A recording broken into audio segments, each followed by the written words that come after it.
Hello and welcome to Stretford, Paddock. My name is Joe. That is Stephen Howson. Wolves 1, Manchester United 4, Steve. Did you enjoy Bruno Fernandes's hat-trick? What hat-trick? Yeah. What? I watched it on my phone at an event and I did my review and was like, hey, Bruno got an hat-trick. It was Mbeumo. Yeah. They look similar. I understand how it happened. Yeah, I guess on a phone, maybe they do. It's one of them. I had like 1 bar of 5G, so sometimes it would like... It's 270p. Pixelate the shit out of it. Yeah. But I could have swore it popped up Bruno. I mean, he was fantastic in terms of his creativity. But there's a lot to talk about because obviously we've got this game. What exactly are Wolves even? Is the worst is team in one the Premier question to League. get into. I also want to look at the sort of the wider picture at the moment and how it's kind of been built, and we're starting to see some gaps appearing in the Premier League. Not big ones, but we're losing a couple at the bottom and gain, I want to talk about that. Let's start with the game itself though. United going into half-time, it's 1-1. I'm worried that this is going to be another one of those we've done it again kind of moments. Second half, I thought we absolutely blitzed them for 25 minutes and won the game. What did you make of the overall performance? Did you hear that the gaffer didn't go in the change room at half time? No, I didn't know that. That was the word on the street, yeah. So I can... putting myself in that picture, it was either because he was going to murder somebody. Yeah. Or if he was wanting to be the sports psychologist angle of it, he wanted the leadership to step up and take control of the situation, which, looking at the way the second half went, that might have happened. Yeah, you're right, we blitzed them in the second half, but there was so many, even in the second half, there was so many periods where we just weren't clearing our lines in the box. Like, why are we taking 2 or 3 touches? Put your fucking foot through it and stick it in Rowe's head. Like, people look down on their nose at that sort of defending, but it's very good defending. Clear it. Like, stop watching it bounce. Stop trying to take 2 and 3 touches when you're being pressed. Put it in Rowe's head and we'll deal with that. We'll deal with the throw-in. I thought it was still, even despite that, I thought it was sloppy. What I did enjoy, and maybe there's other things at play and reasons for this and different machinations you can make from this, but I thought our best football, our freest, most confident football came at like 4-1. I think at 4-1, the players kind of went, we've won. And like they actually started to play proper football. I think we play scared all the time. Yeah. Is that this squad thing, a Manchester United thing? Obviously the position that we're in, do you think it's a combination of those things? How do we get out of that, do you think? I think it's just a case of like it's fragile confidence because your man's still not managed to cut his hair in how long. So that tells you exactly where we're at. Your man gets his hair cut, we might start believing. Because then you've got the proof. I mean, 1 loss in 9 games, but it don't feel like that, does it? Like everyone was looking at that stat and going, yeah, check the working out on that. Yeah. Because it don't feel like that. It certainly doesn't feel like we're on this like mad mega form. If we'd have maybe got the wins against West Ham and Everton in that, I think that puts us up to like 3rd. I mean, if we had have done, that would be 0 losses in 9 games because Everton's the only one we've lost. And that was a very winnable game. We would be up, I think, to 3rd. Like, you look at, I think, in this cluster of teams, I would go from Villa, I know they've broke away a little bit, but we go from Villa down to maybe Brentford, sort of, I think, 3rd to about 13th. The only teams in there that are going through a sort of crisis or even questioning things and having issues are Liverpool, who are clearly going through an absolute crisis. It's great, isn't it? Yeah, it's fantastic. Open warfare between their manager and their maybe best ever player. And pundits. And fans. It's literally just... if we heard from the ball boys, they'd be giving it each other, I think. It's unreal. But the other one is Man United. Everyone else in that cluster is somewhat happy with where they are. I know Tottenham fans aren't 100% happy with Thomas Frank, but everyone else, Brighton, Sunderland are loving life where they are. Absolutely loving it. Everton, the same. Chelsea, pretty much all right. No one's saying jack shit about where Newcastle are they? No one's saying it, but again, they're only a couple of points off the main group. Everton are loving life. Everton are loving life. Chelsea are probably a little bit disappointed that they're not in 3rd, I would imagine. But there's only no a few points inquisition after every game or inquest after every game. So United we still have a sort of unique level of expectation despite what we've seen over the last couple of seasons, in that we can be on the same points as Chelsea, ahead of all the other names we've mentioned there, except Villa, and be a couple of losses away from this manager's got to go. Is that, do you think, weighing on things, that we have a squad comparable with probably the teams that were around, but our expectations and what is success is still very different to most of the teams we've just mentioned?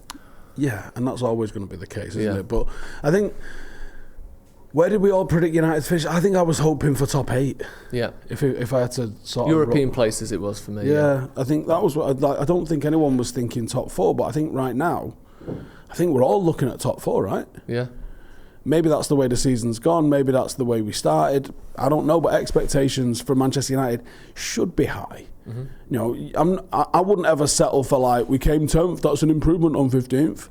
Yeah, but it's not enough of an improvement, is it? Like, it was catastrophically bad last year. It wasn't, the 15th was not where we were. We were artificially worse because we clearly tried to win the Europa League, and the evidence is in the team selection, like Newcastle away and things like that. There was clearly games that we went, not really asked if we win or lose this, and see what happens. So I think we were artificially worse than where we ended up. Yeah. Not by a lot, mind. Yeah. Not like 9 points difference. 9 places difference. No. But we weren't necessarily 15th. So I think if we finish 10th, I think he probably goes. Yeah. And I think even like 9th, 8th, 7th could go either way, I think. But I think 6th probably keeps his job. Yeah. And I think top 4 we would all probably call success. Yeah, 100%. On this sort of interesting dynamic that United seem to have where we weren't ever fantastic defensively, but we were pretty good defensively over the last few years, or all right defensively, terrible going forward. We've now, I think, we have the most shots on target per game, the second most XG of anyone in the league, the third most goals scored, so not, theoretical stats, we've scored the third most goals in the league this season. And yet, again, in that cluster of teams, I think only Liverpool have conceded more than us, with 22 goals. We're really good in attack, or noticeably better in attack, but noticeably worse defensively. Even though teams don't have that many shots and chances against us. Remember, it was 20 shots against us every week under Ten Hag. We concede more goals now than we did then. What is that? How has that shifted? And it's the quality of chance that we're allowing, isn't it? Which you've got to assume is at least a little bit more fixable. You'd hope so. Because I think yesterday they got a goal of 0.4 XG, which, again, 1.4 XG chance is actually a pretty good chance. But we are still, I think, conceding more goals than XG against us. Something's going on there. Do you think that will be fixed? Do you think that's what obviously Amram and the team are looking at? They have to be. Because I think we've got the same amount of goals scored as Chelsea. I don't know what level on points. I think it's one more than Chelsea now. Is it? Yeah. Are we level on points with them? Yeah.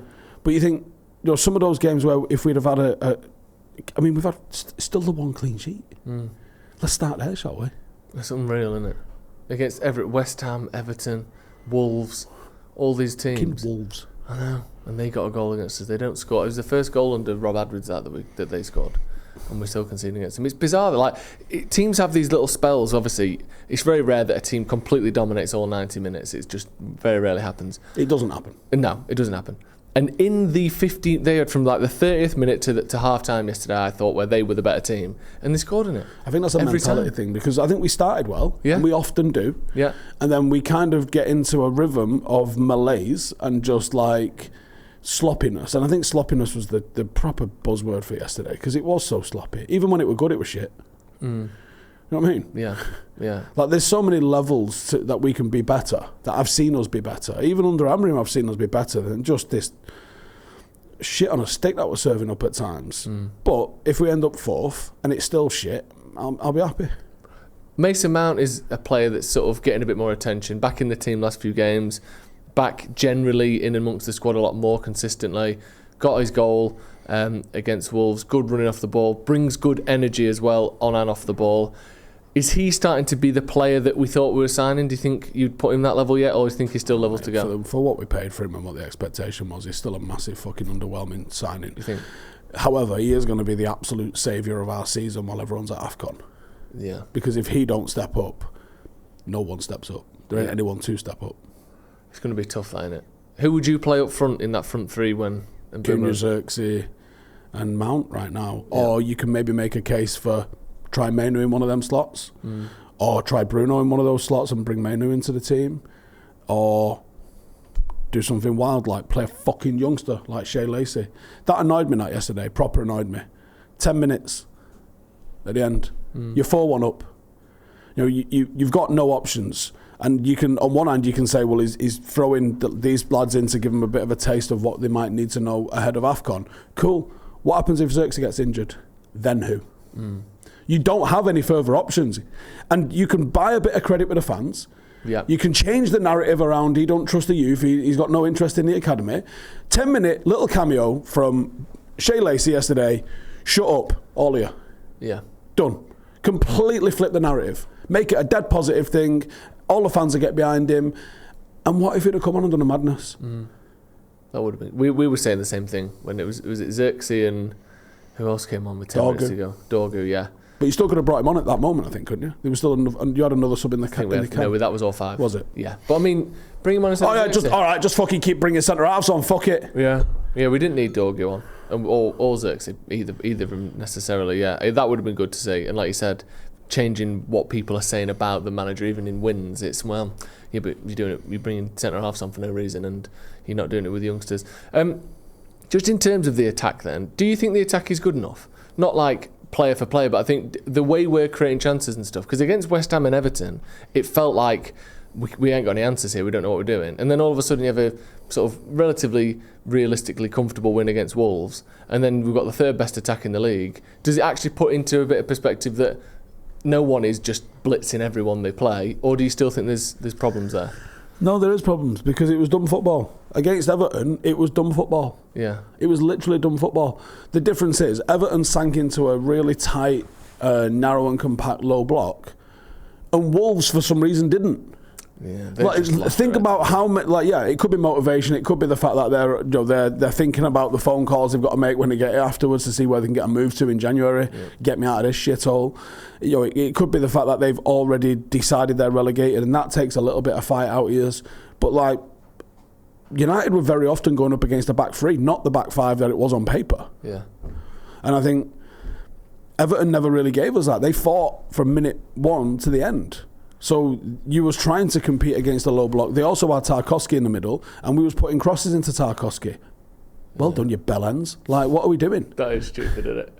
Looking back, that was absolutely idiotic. Joe, it was stupid at the time, and I'm literally watching it going, this is dumb football. Yeah. You had Delo, you brought Delo on one side, and all he's doing is 27 chops inside to try and cross it towards the back post. If you're crossing it towards the back post from that corner of the box area, where does it go? It goes in the air. There's nowhere else to put it. You can't curl one on the floor in there. There's 20 people in the box. That's not going to work. So you have to put it in the air. And what happens when you put it in the air? It either goes out for a goal kick, or Tarkowski eats it up because that's his game. Or you're hoping all 5'7" of Mbumo's going to get on the end of it. Yeah, good one, Nobed. Right? And then on the other side, you've got Ahmad trying to do the same thing. And Ahmad and Mbumo... Ahmad was mad effective in the centre of the pitch in and around the D, dribbling and causing them all sorts of problems. If you'd have kept him doing that, I think he might have got you a penalty. You put him out over here, and he's got literally 20 people in the box, and he's coming in onto his left foot doing the exact same thing. And you're like, this is fucking maddening. And I said, why don't you put Luke Shaw there?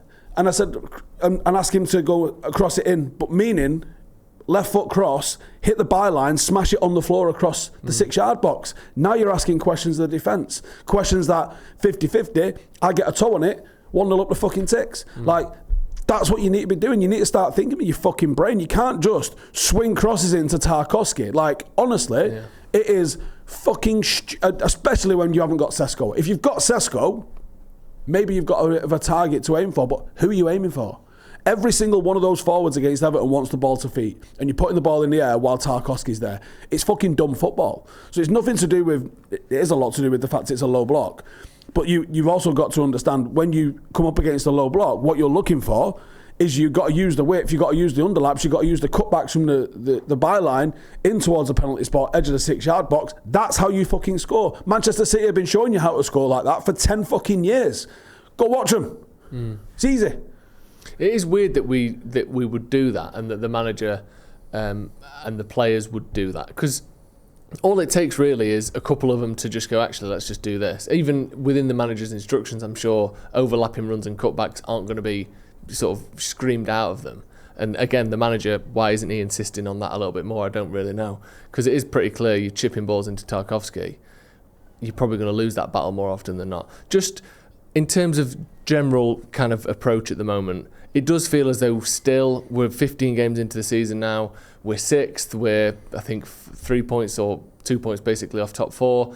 It feels as though we're still a couple of losses away from utter meltdown. This manager's got to go. Do you think, just as a prediction, we will ever lose that feeling this season? Do you think it's ever going to feel remotely stable this season? Not this season. It's tough, isn't it? Emotionally, it's tough. Yeah, Joe, it's fucking disgusting. Yeah, it's draining. Just every single game is like the entire reputation of the manager and the team is on the line every week. What you got to think is, all last season we spoke about the attack, right? And there isn't a lot of goals. We are scoring more goals. Just, I don't think it's enough for what we've got. But we've also not seen our forward 3 in what? How many games we played together? 3, 4, is it? Start to finish, or even from the start together, it's not. It's a handful at most, isn't it? Yeah, and you think that ain't gonna, like, Sesko may be back, is he? Yeah, potentially there might be a bit of overlap, but they're probably going to go to AFCON before he's back. So you're not going to see that until they're back from AFCON, and then you're like, well, they might need a bit of a break. Then they might need a little bit of time to work back up to speed. I mean, even 4 or 5 games is fucking rapid sort of like transition to get to know each other. So when's 5 games when they're all back and they're all fit? March. They might only click into gear in March or April when they actually play together, and that's, injuries permitting, if none of them get injured. So we're going to fucking struggle all season with it. So midfielder and maybe a wing back or 3 in January off Santa, maybe another forward. That'd be lovely, wouldn't it? That Calvert-Lewin shout's aged like fine wine on it. He's looking pretty good. Like I said. Doing well at Leeds. I said, if you sign him as a second striker, so you get Sesko in, and everyone's like, what are we going to Calvert-Lewin for? We'd probably be fucking second now. Thank you very much. He'd certainly be playing games, wouldn't he? Right now, yeah. And then you'd have a focal point. And then you can cross it in against Tarkowski, because he's got half a chance of winning, a big fucking idiot. He's not our big idiot. He's not our big idiot. He's Leeds' big idiot. But he scored 4 for Leeds in about 8 games. Yeah. No, would you not take that? Oh, I would have done at the time. Yeah, I would have had him as an option, 100%. Oh, you fuckers in the comments. Apology accepted. Right, that's going to be all from us. Thank you very much for joining us. We'll see you in a bit.